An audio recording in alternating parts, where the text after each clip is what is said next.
আসসালামু আলাইকুম। এখন শুনবেন সংবাদ শিরোনাম। জাতীয় নির্বাচনের মতো গণভোটও ফেব্রুয়ারির প্রথমার্ধে একই দিনে অনুষ্ঠিত হবে। এতে সংস্কারের লক্ষ্য কোনোভাবে বাধাগ্রস্ত হবে না। ট্রাইব্যুনালে জুলাই গণহত্যা মামলার প্রথম রায় আগামী সোমবার। শেখ হাসিনার সর্বোচ্চ সাজার আশা প্রসিকিউশনের বিচারে সকাল থেকে চাপা উত্তেজনা রাজধানী ঢাকা সহ বিভিন্ন স্থানে। সতর্ক আইন শৃঙ্খলা বাহিনী, বিএনপি জামায়াত সহ। রাজশাহীতে বিচারকের বাসায় ঢুকে স্কুল পড়ুয়া ছেলেকে কুপিয়ে হত্যা, হামলায় স্ত্রী আহত, আটক একজন। এতক্ষণ দেখছিলেন সংবাদ শিরোনাম, এখন দেখবেন বিস্তারিত। ফেব্রুয়ারির প্রথমার্ধে অনুষ্ঠিত হবে সংসদ নির্বাচন এবং একই দিন গণভোট। 4টি বিষয়ের উপর একটি প্রশ্নে হ্যাঁ না ভোট হবে জানিয়েছেন প্রধান উপদেষ্টা ডক্টর মোহাম্মদ ইউনূস। দুপুরে জাতির উদ্দেশ্যে দেয়া ভাষণে তিনি বলেন, এতে সংস্কার বাধাগ্রস্ত হবে না। দলগুলোর ভোটের অনুপাতে উচ্চকক্ষ হবে বলেও জানান প্রধান উপদেষ্টা। এর আগে উপদেষ্টা পরিষদের সভায় জুলাই জাতীয় সনদের অনুমোদন দেয়া হয়। এর পরপরই সেটির গেজেট প্রকাশ করা হয়। জুলাই সনদে রাজনৈতিক দলগুলোর স্বাক্ষরের পর আলোচনায় আসে এর বাস্তবায়ন প্রক্রিয়া নিয়ে। সংসদ নির্বাচনের দিন নাকি নির্বাচনের আগেই গণভোট, এ নিয়ে মতানৈক্য তৈরি হয় প্রধান রাজনৈতিক দলগুলোর মধ্যে। এমন পরিস্থিতিতে এ বিষয়ে সিদ্ধান্ত নেবেন প্রধান উপদেষ্টা নিজেই। বৃহস্পতিবার উপদেষ্টা পরিষদের বৈঠক শেষে জাতির উদ্দেশ্যে ভাষণ দেন প্রধান উপদেষ্টা ডক্টর মোহাম্মদ ইউনূস। 13 মিনিটের ভাষণে মূলত জুলাই জাতীয় সনদ বাস্তবায়ন বিষয়ে কথা বলেন প্রধান উপদেষ্টা।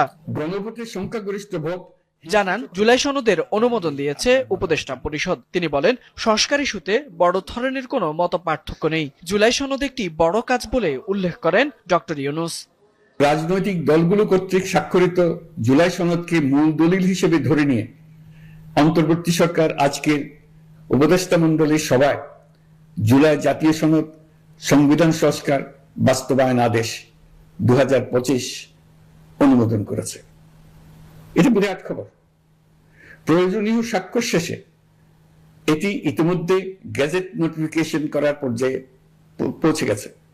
গণভোটের বিষয়টিও স্পষ্ট করেন প্রধান উপদেষ্টা। জানান, ভোটের দিনই হবে গণভোট। আমি জাতীয় সংসদ নির্বাচনের দিনই গণভোটের আয়োজন করা হবে, অর্থাৎ জাতীয় নির্বাচনের মতো গণভোটও ফেব্রুয়ারির প্রথমার্ধে একই দিনে অনুষ্ঠিত হবে। এতে সংস্কারের লক্ষ্য কোনোভাবে বাধাগ্রস্ত হবে না। নির্বাচন আরো উৎসবমুখর ও সাশ্রয়ী হবে। গণভোটের সংখ্যাগরিষ্ঠ ভোট হ্যাঁ সূচক হলে আগামী সংসদ নির্বাচনে নির্বাচিত প্রতিনিধি নিয়ে একটি সংবিধান সংস্কার পরিষদ গঠিত হবে। পরিষদ তার প্রথম অধিবেশন শুরুর তারিখ হতে 180 কার্য দিবসের মধ্যে সংবিধান সংস্কার করবে। সংবিধান সংস্কার সম্পন্ন হওয়ার পর 30 কার্য দিবসের মধ্যে সংসদ নির্বাচনে প্রাপ্ত ভোটের সংখ্যানুপাতে উচ্চকক্ষ গঠন করা হবে। ভাষণে ডক্টর ইউনূস জুলাই হত্যাকাণ্ডের বিচারের বিষয়টিও তুলে ধরেন। জানান, শিগগিরই ট্রাইব্যুনাল প্রথম রায় দিতে যাচ্ছে। আমাদের সরকারের উপর ন্যস্ত দায়িত্ব ছিল মূলত 3টি: হত্যাকাণ্ডের বিচার করা, একটি জবাবদিহিমূলক ও কার্যকর গণতান্ত্রিক ব্যবস্থায় উত্তরণের জন্য প্রয়োজনীয় সংস্কারের আয়োজন করা এবং সুষ্ঠু নির্বাচনের মাধ্যমে নির্বাচিত সরকারের কাছে ক্ষমতা হস্তান্তর করা। আমরা জুলাই গণঅভ্যুত্থানকালে তৎকালীন ফ্যাসিস্ট সরকারের নির্দেশে সংগঠিত হত্যাকাণ্ডের বিচার কাজ এগিয়ে নিয়ে যাচ্ছি। এই বিচারের উদ্দেশ্যে গঠিত আন্তর্জাতিক অপরাধ ট্রাইব্যুনাল তাদের প্রথম রায় শিগগিরই দিতে যাচ্ছে। প্রধান উপদেষ্টা জানান, দেশে প্রথমবারের মতো গুমের মতো অপরাধের বিচারও চলমান। আমরা একই সাথে দেশের ইতিহাসে প্রথমবারের মতো গুমের মতো নৃশংস অপরাধের বিচার কাজ শুরু করেছে। প্রধান উপদেষ্টার বিরুদ্ধে জুলাই সনদ লঙ্ঘনের অভিযোগ তুলেছে বিএনপি। নেতারা বলছেন, উচ্চকক্ষে পিআর সহ ঐকমত না হওয়া সুপারিশ গণভোটের প্রশ্নে রাখা জবরদস্তিমূলক। স্বাক্ষরিত সনদের বাইরে কোনো প্রস্তাব মানতে দলগুলো বাধ্য নয় বলে মন্তব্য করেন সালাউদ্দিন আহমদ। বিএনপি মহাসচিব মির্জা ফখরুল ইসলাম আলমগীর বলেন, চাপিয়ে দেয়া বিষয় জনগণের কাছে কতটুকু গ্রহণযোগ্য হবে তা বিবেচনায় নিতে হবে। আগামী জাতীয় সংসদ নির্বাচনের দিনই গণভোটের আয়োজন করা হবে। জাতির উদ্দেশ্যে প্রধান উপদেষ্টার ভাষণ ও জুলাই সনদের আদেশ জারির পর তাৎক্ষণিকভাবে সাংবাদিকদের সাথে নিজ বাসায় কথা বলেন বিএনপির স্থায়ী কমিটির সদস্য সালাউদ্দিন আহমদ। শুরুতে জুলাই সনদ বাস্তবায়নে রাষ্ট্রপতির আদেশ জারির এখতিয়ার নিয়ে প্রশ্ন তোলেন তিনি। রাষ্ট্রপতির অর্ডিন্যান্স জারির ক্ষমতা আছে, আমাদের সংবিধান অনুসারে আদেশ জারির কোনো ক্ষমতা নেই। প্রেসিডেন্ট অর্ডার এটা একটা ইতিহাস। এই আদেশের মর্যাদা কি হবে, এই আদেশের বৈধতা কি হবে, সেটা জুডিশিয়ারি বলতে পারবে, বিচার বিভাগ বলতে পারবে। অর্থাৎ এটার আইনি বৈধতা কতটুকু আছে সেটা নিয়ে এখনো প্রশ্ন আছে। এ সময় ঐক্যমত্য কমিশনের সভাপতির দায়িত্ব পালন করা প্রধান উপদেষ্টার বিরুদ্ধে ঐক্যমত হওয়া সনদ থেকে সরে আসার অভিযোগ করেন সালাউদ্দিন আহমদ।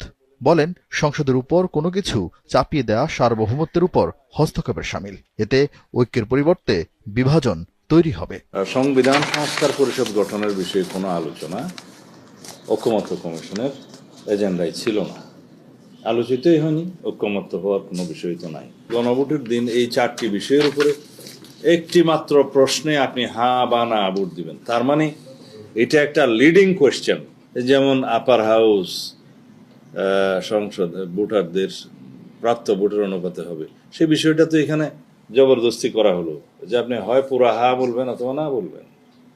এখানে কোন দফাওয়ারি হা না বলার কোনো বিষয় নাই। মুদ্রা কথায় বলতে গেলে তিনি জুলাই জাতীয় সনদের, স্বাক্ষরিত সনদের লঙ্ঘন করেছেন। রাজধানীতে আরেক অনুষ্ঠানে বিএনপি মহাসচিব মির্জা ফখরুল ইসলাম আলমগীর জোর দেন জনগণের রায়ে দ্রুত সংসদ প্রতিষ্ঠায়। বলেন, পিআর মানুষের কাছে বোধগম্য নয়। যতই এই ধরনের জিনিসপত্রগুলো চাপিয়ে দিতে চাই, সেটা আগে থেকে তৈরি করে দিতে হবে। পিআর অবশ্যই জনগণের কাছে এখন পর্যন্ত বোধগম্য নয়। অতি দ্রুত যেটা ঘোষণা হয়েছে ইতিমধ্যে 2026 সালের ফেব্রুয়ারি মাসে একটি নির্বাচন দিয়ে আপনার জনগণের একটা পার্লামেন্ট নির্বাচন করা, তো সেই পার্লামেন্টই জনগণের সমস্ত মীমাংসিত যে আপনার ইস্যুগুলো আছে, সেই ইস্যুগুলো নিয়ে আলোচনা করে তারা সেখানে সুনির্দিষ্ট একটা সামনের দিকে পথ পাততে দিতে পারবেন। এ সময় বিএনপি নেতারা বলেন, সংসদ নির্বাচনের দিন গণভোটের প্রস্তাব বিএনপির না হলেও ঐক্যমত্য কমিশনে ঐক্যের স্বার্থে তারা তা মেনে নিয়েছিলেন। গণদাবি উপেক্ষা করে গণভোট ও জাতীয় নির্বাচন একই দিনে ঘোষণা করা হয়েছে। এতে রাজনৈতিক সংকট তৈরি হবে বলে মনে করে জামায়াত। দলের সেক্রেটারি জেনারেল মিয়া গোলাম পরোয়ার ব্রিফিংয়ে বলেন, 5 দফা দাবিতে 8 দলের কর্মসূচি অব্যাহত থাকবে। এর আগে আরেক সংবাদ সম্মেলনে শেখ হাসিনার রায়ের তারিখ ঘোষণাকে স্বাগত জানায় দলটি। ফ্যাসিস্ট সরকারি